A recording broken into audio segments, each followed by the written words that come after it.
ಹೇ everyone, ಎಲ್ಲರೂ ಹೇಗಿದ್ದೀರಾ? ಎಲ್ಲರೂ ಚೆನ್ನಾಗಿದ್ದೀರಾ ಅಂತ ಭಾವಿಸಿದ್ದೀನಿ. Welcome back to Soumya Kiran vlogs.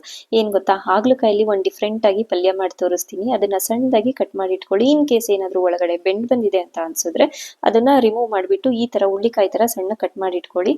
ಮೊದಲು ನಾನು ಬಾಣಲಿಯಲ್ಲಿ ಒಂದ್ 2 ಸ್ಪೂನ್ ಅಷ್ಟು ಎಣ್ಣೆ ಕಾಯಕ್ಕೆ ಇಟ್ಟಿದ್ದೀನಿ. ಸಣ್ಣದಾಗಿ ಕಟ್ ಮಾಡಿರೋಂಥ ಹಾಗಲಕಾಯಿನ ಆದಷ್ಟು 2 ರಿಂದ 3 ಸಲ ಚೆನ್ನಾಗಿ ತೊಳಿರಿ. ಯಾಕಂದ್ರೆ ಯೂಶಲಿ ಹಾಗಲಕಾಯಿ ಬೆಳಿಬೇಕಾದ್ರೆ ಅದಕ್ಕೆ ಸ್ವಲ್ಪ ಜಾಸ್ತಿ ಔಷಧಿ ಹೊಡೆದಿರ್ತಾರೆ.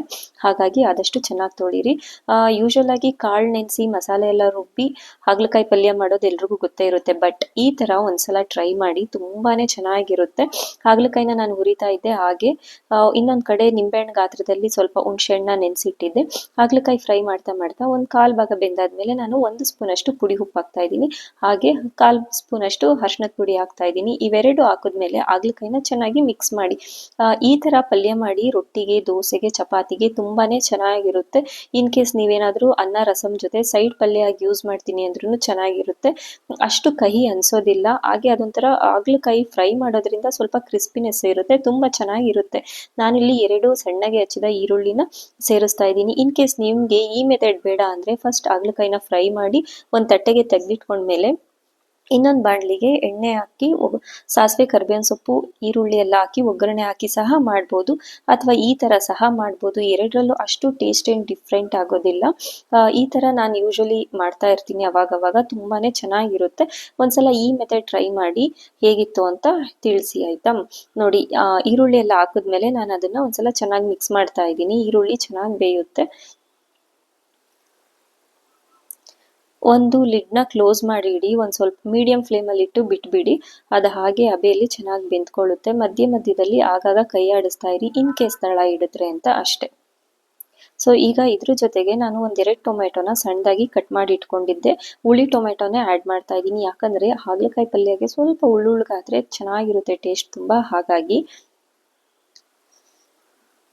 ಯೂಶಲಿ ನಾನು ಹಾಗಲಕಾಯಿ ಪಲ್ಯ ಮೊದಲೆಲ್ಲ ಹೇಗೆ ಮಾಡ್ತಿದ್ದೆ ಅಂದರೆ, ಕಡಲೆಕಾಳು, ಬಟಾಣಿ, ಒಣಕಾಳುಗಳು ಏನೇನಿರುತ್ತೆ ಎಲ್ಲಾನು ನೆನೆಸಿ ಆಮೇಲೆ ಒನ್ ನೈಟ್ ಹಾಗಲಕಾಯಿನ ನೈಟ್ ಬೇಯಿಸಿಟ್ಟು ಬಿಡ್ತಾ ಇದ್ದೆ. ನೆಕ್ಸ್ಟ್ ಡೇ ಹಾಗಲಕಾಯಿ ಪಲ್ಯ ಮಾಡ್ತಾ ಇದ್ದೆ. ಆ ಮೆಥಡು ಸಹ ತುಂಬಾನೇ ಚೆನ್ನಾಗಿರುತ್ತೆ. ಈ ಥರ ಮಾಡಿದ್ರು ಸಹ ಚೆನ್ನಾಗಿರುತ್ತೆ. ಸೊ ನಾನಿಲ್ಲಿ ಮಸಾಲೆ ಮಾಡ್ಕೊಳ್ಲಿಕ್ಕೆ 1-2 ಸ್ಪೂನ್ ಅಷ್ಟು ಹಸಿಕಾಯಿ, 1 ಬೆಳ್ಳುಳ್ಳಿ, ಸ್ವಲ್ಪ ಶುಂಠಿ, ಸ್ವಲ್ಪ ಜೀರಿಗೆ, 2 ಲವಂಗ, 4 ಮೆಣಸು, ಹಾಗೆ ಸ್ವಲ್ಪ ಚಕ್ಕೆ ತಗೊಂಡಿದ್ದೀನಿ. ಇಷ್ಟನ್ನು ಒಂದು ಜಾರ್ಗೆ ಟ್ರಾನ್ಸ್ಫರ್ ಮಾಡ್ಕೊಳ್ಳಿ. ನೀವು ಖಾರಕ್ಕೆ ಬೇಕಿದ್ರೆ ಹಸಿ ಮೆಣಸಿನ್ಕಾಯಿ ಬೇಕಿದ್ರೂ ಬಳಸ್ಬೋದು, ಇಲ್ಲಾಂದ್ರೆ ಒಣ ಮೆಣಸಿನ್ಕಾಯಿ ಬೇಕಿದ್ರೂ ಬಳಸ್ಬೋದು, ಇಲ್ಲಾಂದ್ರೆ ಖಾರದ ಪುಡಿ ಬೇಕಿದ್ರೂ ಬಳಸ್ಬೋದು.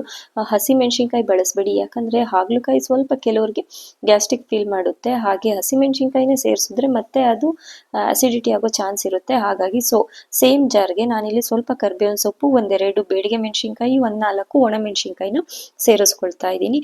ಏನ್ ಗೊತ್ತಾ, ಇದನ್ನ ನೀವು ಡ್ರೈ ಆಗಿ ಪುಡಿಯಾದ್ರೂ ಮಾಡ್ಕೊಬಹುದು, ಅಥವಾ ನೀರ್ ಸೇರಿಸಿ ಮಸಾಲೆ ತರ ಬೇಕಿದ್ರೂ ಮಾಡ್ಕೊಬಹುದು. ನೀರ್ ಸೇರಿಸಿ ರುಬ್ಕೊಂಡ್ರೆ ಹಾಗಲಕಾಯಿ ಪಲ್ಯ ಗ್ರೇವಿ ತರ ಆಗುತ್ತೆ. ನೀವು ಹಾಗೆ ಡ್ರೈ ಆಗಿ ಮಾಡ್ಕೊಂಡ್ರೆ ಅದು ಹಾಗಲಕಾಯಿ ಪಲ್ಯ ಸ್ವಲ್ಪ ಬಿಡಿ ಬಿಡಿಯಾಗಿ, ಅಂದ್ರೆ ವಿತೌಟ್ ಗ್ರೇವಿ ತರ ಉದ್ರುದ್ರಾಗ ಆಗುತ್ತೆ. ಎರಡು ತುಂಬಾ ಚೆನ್ನಾಗಿರುತ್ತೆ. ನಾನು ಚಪಾತಿ ಮಾಡ್ತಿರೋದ್ರಿಂದ ಗ್ರೇವಿ ಟೈಪ್, ಯಾಕಂದ್ರೆ ಚಪಾತಿನೂ ಸ್ವಲ್ಪ ಡ್ರೈ ಇರುತ್ತಲ್ವಾ, ಮತ್ತೆ ಗ್ರೇವಿನೂ ಸಹ ಡ್ರೈ ಆದ್ರೆ ಡೈಜೆಷನ್ ಪ್ರಾಬ್ಲಮ್ ಆಗುತ್ತೆ. ಹಾಗಾಗಿ ಇಷ್ಟು ರುಬ್ಬಿದ್ದಾದ್ಮೇಲೆ ನಾನು ಲಾಸ್ಟ್ ಅಲ್ಲಿ ಸ್ವಲ್ಪ ಧನಿಯಾ ಹಾಗೆ ಹುಣಸೆಹಣ್ಣು ನೆನೆಸಿಟ್ಟಿದ್ನಲ್ವಾ ಅದನ್ನ ಸೇರಿಸ್ಕೊಳ್ತಾ ಇದ್ದೀನಿ. ಧನಿಯಾ ನಾನು ಏನಕ್ಕೆ ಲಾಸ್ಟ್ ಅಲ್ಲೇ ಸೇರಿಸ್ತಾ ಇದ್ದೀನಿ ಅಂದ್ರೆ, ಅದು ಕಂಪ್ಲೀಟ್ ಆಗಿ ನುಣ್ಣಗಾಗೋದಿಲ್ಲ, ಬಾಯಿಗೆ ಚೆನ್ನಾಗಿ ಸಿಗುತ್ತೆ, ಆ ಫ್ಲೇವರ್ ತುಂಬಾ ಚೆನ್ನಾಗಿರುತ್ತೆ. ಹಾಗಾಗಿ ಇನ್ ಕೇಸ್ ಬೇಕು ಅಂದ್ರೆ ನೀವು ಸ್ಟಾರ್ಟಿಂಗ್ ಅಲ್ಲೇ ಸೇರಿಸ್ಬೋದು, ಇಲ್ಲ ಅಂದ್ರೆ ಧನಿಯಾ ಪುಡಿ ಆಡ್ ಮಾಡ್ತೀನಿ ಅಂದ್ರೂ ಓಕೆ. ಎರಡರಲ್ಲಿ ಯಾವ ಮೆಥಡ್ ಬೇಕಿದ್ರು ಫಾಲೋ ಮಾಡ್ಬೋದು. ಬಟ್ ನನಗೆ ಧನಿಯಾ ಬಾಯಿಗೆ ಸಿಕ್ಕಿದ್ರೆ ಅದು ಫ್ಲೇವರ್ ಒಂಥರ ಚೆನ್ನಾಗಿರುತ್ತೆ. ಹಾಗಾಗಿ ನಾನು ಲಾಸ್ಟಲ್ಲಿ ರುಬ್ಕೊಂಡಿದ್ದೀನಿ. ನೋಡಿ, ರುಬ್ಬಿರೋ ಅಂತಹ ಮಸಾಲೆನ ನಾನು ಪಲ್ಯ ಏನು ಬಾಣಲಿಯಲ್ಲಿ ಏನು ಹಾಗಲಕಾಯಿನ ಫ್ರೈ ಮಾಡ್ತಿದ್ದೆ ಅಲ್ವಾ ಅದ್ರ ಜೊತೆ ಸೇರಿಸಿ ನಿಮ್ಗೆ ಎಷ್ಟು ಬೇಕೋ ಅಷ್ಟು ನೀರ್ ಕ್ವಾಂಟಿಟಿ ನೋಡ್ಕೊಂಡು, ಕನ್ಸಿಸ್ಟೆನ್ಸಿ ನೋಡ್ಕೊಂಡು ನೀವು ಆ್ಯಡ್ ಮಾಡ್ಕೊಬಹುದು. ಇದು ಅನ್ನಕ್ಕೂ ಸಹ ತುಂಬಾ ಚೆನ್ನಾಗಿರುತ್ತೆ. ಹಾಗಲಕಾಯಿ ಪಲ್ಯ ಇಷ್ಟಪಡೋರು ಈ ತರ ಟ್ರೈ ಮಾಡಿ, ತುಂಬಾ ಚೆನ್ನಾಗಿರುತ್ತೆ.